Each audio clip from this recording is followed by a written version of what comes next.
Welcome to the platform the employment class. The employment class के मंच में आप सबका फिर से पूरे दिल से स्वागत है। आज हम लोग क्या करने वाले हैं?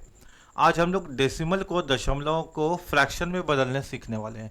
यानी डेसिमल को किस तरह से फ्रैक्शन में बदलना है, दिए गए दशमलव को पी बाई क्यू के फॉर्म में किस तरह से लिखना है, भिन्न के रूप में किस तरह से लिखना है, उसको सीखने वाले हैं। ठीक है, सवाल बहुत शुरुआत से एकदम जीरो लेवल से होगा, लेकिन कॉन्सेप्ट आपका क्लियर हो जाएगा। जैसे मेरे बात को समझिएगा, आपको दिया हुआ 0.3, तो आपको जो भी दिया हुआ आप उसको लिख लो। 3 दिया हुआ 3 लिख लो। पॉइंट, अगर पॉइंट दिखे तो नीचे में फ्रैक्शन बना लो और 1 लिख दो। पॉइंट के बाद कितने अंक है? 1 अंक है तो 1 0 लिख दो। बस ये फ्रैक्शन में बन गया। यानी जो संख्या दिया हुआ उसको लिख दो, अगर पॉइंट है तो नीचे फ्रैक्शन का एक लकीर दे दो, और अगर पॉइंट के बाद 1 अंक है तो 1 0 लिख दो 1 के बाद, है ना। जैसे यहाँ देखो तो 31 है तो आप इसको 31 लिख दो। पॉइंट हटाने के बाद 1 लिख दो, और पॉइंट के बाद 2 अंक है तो आप यहाँ पे 2 0 लिख दो। लेकिन जब ऐसे क्वेश्चन आ जाए 2 2 2 dot dot dot dot dot dot का मतलब होता है कि अनंत तक, यानी ये कहाँ पे रुक रहा है पता ही नहीं। यानी पॉइंट के बाद 2 कितने बार है आप उसको समझ ही नहीं पा रहे हो, तो फिर नीचे 0 कैसे लगाओगे? अब यहाँ पे प्रॉब्लम क्रिएट हो गया। मेरे बात को समझना।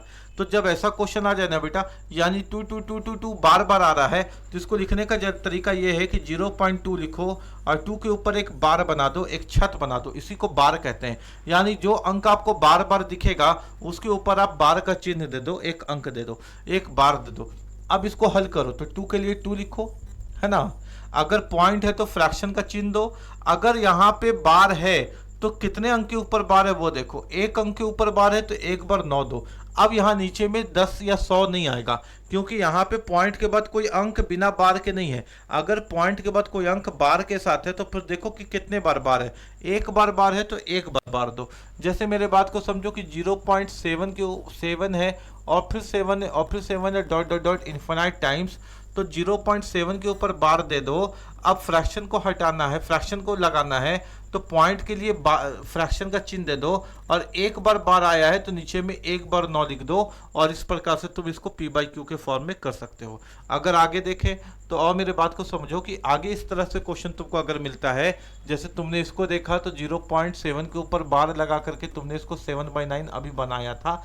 जैसे ये क्वेश्चन है 0.121212, यानी कौन सा अंक रिपीट हो रहा है? तो 1 और 2 दोनों हो रहा है, 1 2 1 2 1 2 दोनों हो रहा है।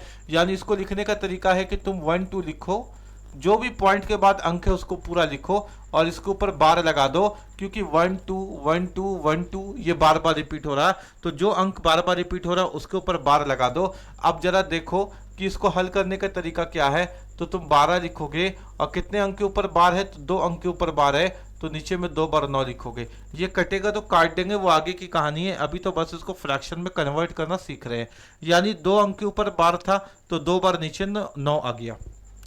अब जरा यहाँ देखो 0.12222, यानी इसको हम इस प्रकार से लिख सकते हैं 0.1 और 2 के ऊपर केवल बार लिखेंगे बेटा।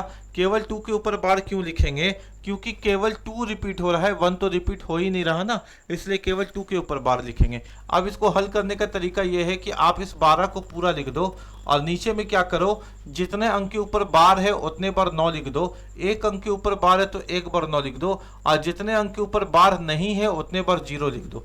मेरे बात को समझो, आपने 12 का 12 लिख दिया, जितने अंक के ऊपर बार है उतने बार 9 लिख दो, और जितने अंक के ऊपर बार नहीं है उतने बार 1 लिख दो। तो 2 1 अंक था, 1 अंक के ऊपर बार था, उसके लिए 9 आ गया। 1 भी 1 अंक था, इसके ऊपर बार नहीं था, तो इसके लिए 0 आ गया। एक स्टेप और है, ऊपर में घटाना पड़ेगा। क्या घटाना पड़ेगा? जिसके ऊपर बार नहीं है, 1 के ऊपर बार नहीं है, 1 घटा दो, यानी इसका जो उत्तर आएगा फ्रैक्शन में वो आएगा 11/90, 11/90। जैसे ये क्वेश्चन है 0.34444, तो आप इसको इस प्रकार से लिख सकते हो 0.3 और 4 के ऊपर बार लगा दो, क्योंकि 4 जो है वही रिपीट हो रहा है, 3 तो रिपीट नहीं हो रहा ना। अब इसको हल करने का तरीका है कि 34 लिखो, जितने अंक के ऊपर बार है उतने बार 9 लगा दो, जितने अंक के ऊपर बार नहीं है उतने बार 0 लगा दो, और इसमें जिसके ऊपर बार नहीं है बस उसको घटा दो, तो आपके क्वेश्चन का आंसर आ जाएगा कितना? 31/90। आपके क्वेश्चन का आंसर कितना आ जाएगा बोलो? 31/90, है ना। कोई दिक्कत वाली बात नहीं है।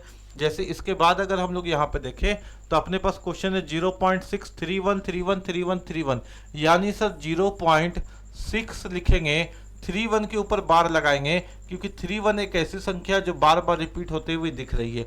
अब इसको हल करेंगे तो 631 लिखेंगे, और नीचे में 2 अंक के ऊपर बार है, 3 और 1 के ऊपर, तो 2 बार 9 लिखेंगे, और जिसके अंक के ऊपर बार नहीं है उसके लिए 0 लिखेंगे। ये पहला स्टेप हो गया। दूसरा स्टेप क्या है, घटा देंगे। किसको घटाएंगे, जिसके ऊपर बार नहीं है उसको घटा देंगे, जिसके ऊपर बार नहीं है उसको घटा देंगे। 631 में से 6 जाएगा, बचेगा अपने पास 625। नीचे क्या बचेगा, 990। ये कटेगा तो काटेंगे वो अलग बात है। अभी तो हम लोग सीखे हैं कि किस तरह से दशमलव की संख्या को फ्रैक्शन में चेंज करते हैं। वीडियो पसंद आया तो वीडियो को जरूर लाइक करके चैनल को, नए हो तो सब्सक्राइब कर लो। मिलते हैं अगले क्लास में शानदार कॉन्सेप्ट के साथ। जय हिंद, जय भारत।